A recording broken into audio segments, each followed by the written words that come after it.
ফেলবে। এই কথাটাই আপনাদের সামনে এখানে আমি শুনাইতে চাই, এই অল্প একটু শুনে।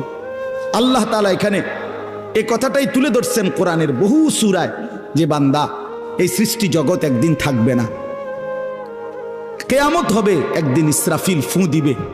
ইসরাফিল যেদিন ফু দিবে, কোরআনে এই বর্ণনাটা দুই ভাবে আছে। একটা হলো ইসরাফিল প্রথমবার ফু দিবে, আরেকটা হলো ইসরাফিল দ্বিতীয়বার ফু দিবে। ইসরাফিল মোট দুইবার ফু দিবে।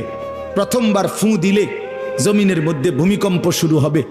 আল্লাহ বলেন এই ভূমিকম্পটা গোটা পৃথিবী একসাথে, আমার সৃষ্টি পুরাটা একসাথে নড়বে। ইন্না জালজালাতাস সাআতি শাইউন আযীম।